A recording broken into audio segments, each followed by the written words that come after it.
السلام عليكم، عاملين ايه يا حبايبي؟ وحشتوني كتير كتير كتير. ده فيديو بسيط كده خالص، ما فيهوش اي كلاكيع ولا اي روتينات ولا اي كده. ازاي هنعمل الوافل بطريقه بسيطه؟ بس اهم حاجه الصراحه في القصه دي الجهاز. عندك الجهاز هتعرفي تعملي. كان طالع سيليكون اللي هو الوافل. انا الصراحه ما جربتوش، فاللي حابب يجربه يا ريت يجربه ويقول له تجربته في القصه دي ايه.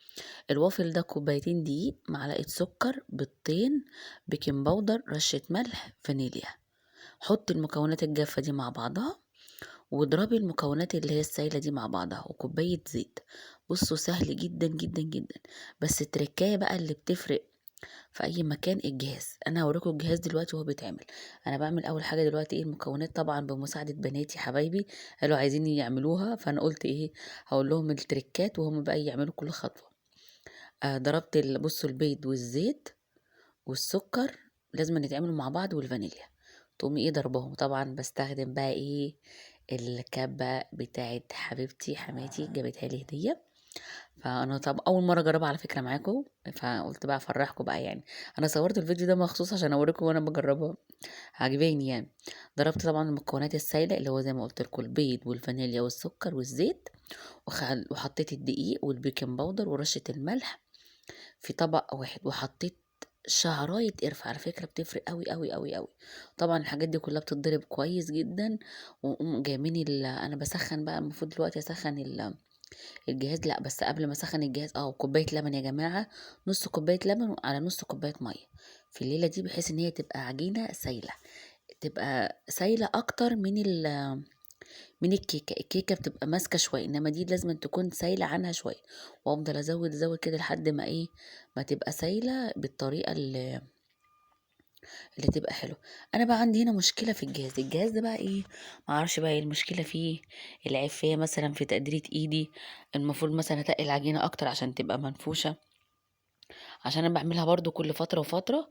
انا برضو لو بستخدمه على طول وبعمل الوافل ده على طول في البيت كانت ممكن ظبطت ايدي. فالجهاز ليه ميزان تحطي فيه كمية مقدار العجين. يعني ايه؟ يعني بتحطي مثلا مغرفة، معلقة، كبشة، الكلام ده لازم تحطيها لازم تحطي بالمقدار كويس قوي عشان العجينه تطلع معاكي مظبوطه وما تتلسعش زي ما ايه اتلسعت عندي. انا الصراحه كده كده يعني عشان مش هقدمها يعني لحد وكده، وهم البنات اللي طالبينها ونفسهم هفه قوي عليهم. وكمان عملت لكم طريقه الصوص الشوكولاته كان جميل جدا وبسيط جدي على راي احمد مكي. ف... فقلت بقى ايه اوريكم يعني الطرق مش محتاجه يعني. بص الجهاز اهو انا جايباه.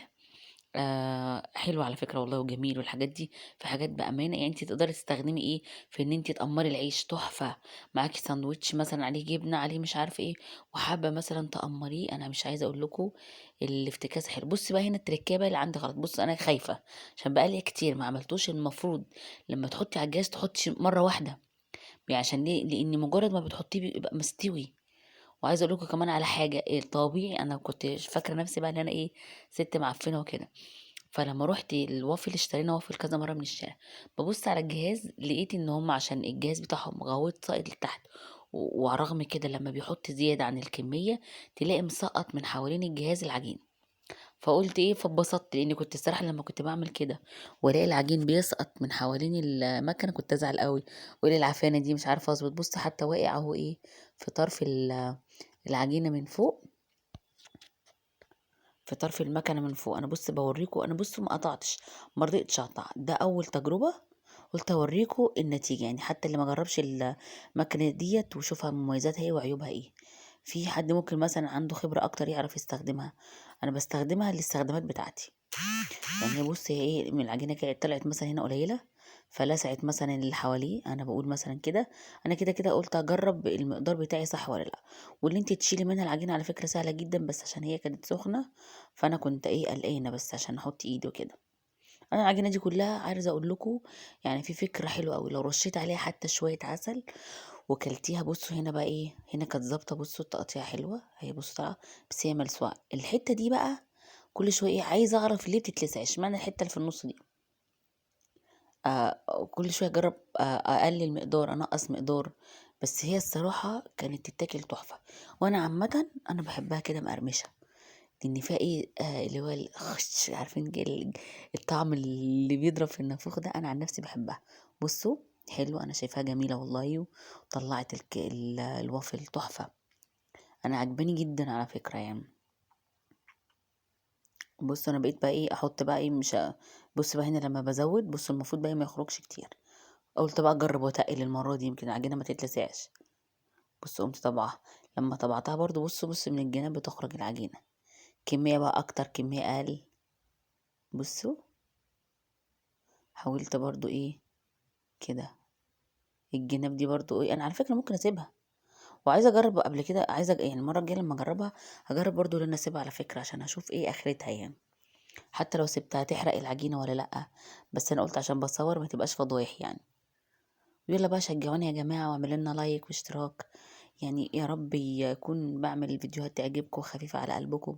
عايزين نكبر العيله، بحب اي حد يسالني، اي حد يضيف لي حاجه، انا معاكم ان شاء الله باذن الله. نزيد في الزايد على طول وعدد المشتركين يا جماعه. بص بقى انا ايه اخر حاجه خالص، قلت مش هسيبها.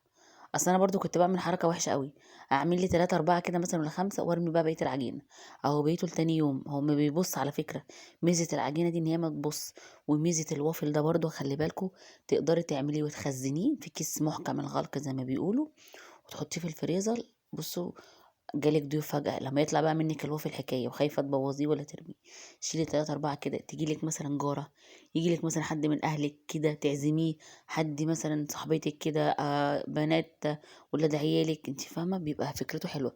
والصوص الشوكولاتة ده أبسط منه مفيش، بستخدم الكبة. بصوا بقى العلبة اللي بقولك عليها، أنا بموت في العلبة دي. بصوا أنا عمالة ألعب حتى معاها، والعيال بيزعقوا لي يا ماما خلي بالك.